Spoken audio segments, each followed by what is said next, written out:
ये है New Zealand, Pacific ocean के बिल्कुल साउथ में, ऑस्ट्रेलिया से करीबन 4000 किलोमीटर दूर, दुनिया का दूसरा सबसे पीसफुल कंट्री। इंडिया और पाकिस्तान में रहने वाले ज्यादातर लोग मेरी तरह न्यूजीलैंड को क्रिकेट की वजह से ही जानते हैं। Brendon McCullum, Ross Taylor, Daniel Vettori. मैं तो न्यूजीलैंड को इन्हीं की वजह से जानता था, पर न्यूजीलैंड दुनिया में बहुत ज्यादा मशहूर है, खासकर अपनी बड़ी बड़ी माउंटेन रेंजेस, खूबसूरत लेक्स और हाई क्वालिटी ऑर्गेनिक फूड की वजह से। आप में से कुछ लोगों को शायद ये ऑलरेडी पता होगा कि मशहूर movie Lord of the rings की शूटिंग भी न्यूजीलैंड की इन्हीं खूबसूरत वादियों में हुई थी। न्यूजीलैंड का मौसम बिल्कुल यूके की तरह है, हल्की सी गर्मी, लॉन्ग विंटर्स और अच्छी खासी बारिश। मगर इसके बावजूद न्यूजीलैंड की पॉपुलेशन यूके की पॉपुलेशन का 7% भी नहीं। अगर आप न्यूजीलैंड का ये मैप देखें तो आपको नजर आएगा कि करीबन 80% न्यूजीलैंड बिल्कुल खाली है और वहाँ कोई नहीं रहता। न्यूजीलैंड की 70% आबादी इधर नॉर्थ में रहती है और नॉर्थ की भी 50% आबादी इस एक शहर ऑकलैंड में रहती है। इतना जबरदस्त मौसम, खूबसूरत सीनरी, लो क्राइम रेट और हाई स्टैंडर्ड ऑफ लिविंग के बावजूद 80% न्यूजीलैंड खाली क्यों है? सबसे पहले अगर हम वर्ल्ड मैप देखें तो आप नोटिस करेंगे कि न्यूजीलैंड हमारी बाकी दुनिया से बहुत दूर है। मतलब अगर आप कराची या मुंबई से जहाज में बैठे तो ये पूरा अरेबियन सी और इंडियन ओशन को क्रॉस करके करीबन 18 से 22 घंटे की फ्लाइट के बाद ही आप न्यूजीलैंड पहुंच सकते हैं। और अब सवाल ये पैदा होता है कि इंसान दुनिया से इतनी दूर इस आइलैंड तक पहुंचा कैसे? अब यहाँ पर मल्टीपल व्यूज हैं। अगर हम न्यूजीलैंड की ऑफिशियल वेबसाइट पे जाएं तो वहाँ ये लिखा है कि आज से 1000 साल पहले लगभग 1320 से 1350 के बीच माओरी लोगों ने न्यूजीलैंड को डिस्कवर किया। माओरी पैसिफिक ओशन के इन सारे आइलैंड्स, जिन्हें पोलिनेशियन आइलैंड्स भी कहा जाता है, इन पर रहने वाले लोगों को कहा जाता था। ऑफिशियल सोर्सेज के मुताबिक माओरी 13वीं सदी के आसपास अपने ये सारे आइलैंड्स छोड़कर बड़ी बड़ी कश्तियों में बैठे और इधर न्यूजीलैंड पहुंच गए। ये लगभग वही जमाना बनता है जब मंगोल्स और चंगेज खान पूरे यूरो एशिया पर अपना कंट्रोल ले रहा था। लेकिन अब सवाल ये पैदा होता है कि ये लोग अपने पुराने आइलैंड्स छोड़कर न्यूजीलैंड आए ही क्यों? इस सवाल का खोज लगाने के लिए जब हमने रिसर्च की तो कुछ आर्टिकल से पता चला कि माओरी के अपने हिस्टोरिकल रिकॉर्ड्स में थोड़ा सा डिफरेंस है। माओरी ट्रेडिशंस के मुताबिक न्यूजीलैंड 13वीं सदी में नहीं बल्कि उससे भी 500 साल पहले अराउंड 750 एडी में कूपे नाम के एक माओरी ने डिस्कवर किया था। कूपे एक फिशरमैन था जो अपने और अपने ट्राइब के लिए मछलियाँ पकड़ता था। मगर फिर ऐसा होना शुरू हुआ कि जब भी वो जाल लगाता तो उसकी मछलियाँ उस एरिया में पाए जाने वाले ऑक्टोपस खा जाते और इन लोगों के हाथ कुछ भी न लगता। अब क्योंकि इन लोगों का मेन फूड सोर्स था ही मछली, तो काफी प्रॉब्लम क्रिएट होना शुरू हो गई और उसका हल ये निकाला गया कि कूपे और उसके कुछ साथी समुद्र में जाकर किसी और आइलैंड की खोज लगाने की कोशिश करेंगे जहां पर खाने पीने की अच्छी खासी सप्लाई हो। इसी खोज में कूपे अपने साथ 20 से 25 आदमी लेकर पैसिफिक ओशन में उतर गया। कुछ दिन के सफर के बाद ही उन्हें बड़े बड़े पहाड़ों वाला एक आइलैंड नजर आया। ये न्यूजीलैंड था। सी फूड, भेड़ बकरियों और फलों से माला माल आइलैंड, जिसपे और कोई दूसरा इंसान नहीं था।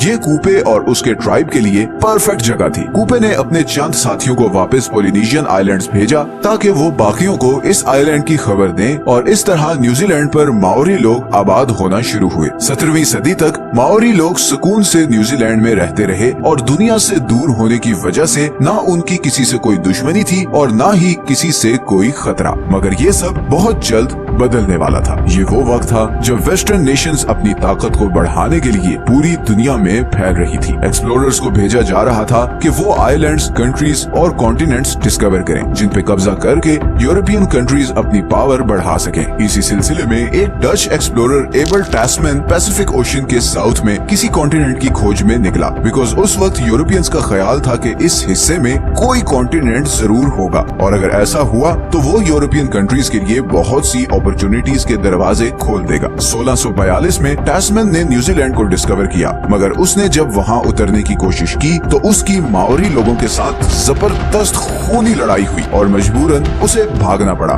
फिर 1769 में एक ब्रिटिश ऑफिसर जेम्स कुक इसी कॉन्टिनेंट को ढूंढता हुआ न्यूजीलैंड आ पहुंचा। एक दफा फिर जेम्स के फौजियों और माओरी लोगों में जबरदस्त लड़ाई हुई और उसमें कई माओरी चीफ भी मारे गए। जेम्स को वापस जाना पड़ा, मगर इस बार उसने न्यूजीलैंड और इस सारे सफर का डिटेल्ड मैप बना लिया और इसी मैप के थ्रू फिर 18वीं सदी में यूरोपियंस इस आइलैंड तक पहुंचना शुरू हुए और इस बार उन्होंने माओरी लोगों के साथ बड़े स्मार्ट तरीके से डील किया। उन्हें ट्रेड और प्रॉफिट का लालच देकर ब्रिटिशर्स ने उधर अपनी नेवल पोर्ट्स बनाना शुरू की और फिर 100 साल बाद ही ब्रिटिशर्स ने न्यूजीलैंड का कंप्लीट कंट्रोल ले लिया। ब्रिटिशर्स और माओरी लोगों के दरमियान 1840 में एक ट्रीटी साइन हुई जिसे द ट्रीटी ऑफ वायतांगी कहा जाता है और इस ट्रीटी के बाद न्यूजीलैंड ऑफिशियली यूरोप और ब्रिटिश एम्पायर का हिस्सा बन गया। उस वक्त माओरी लोगों की पॉपुलेशन करीबन 2 लाख थी, लेकिन अगले 100 सालों में ये पॉपुलेशन बढ़ने के बजाय 2 लाख से कम होकर 40,000 तक पहुंच गई और उसकी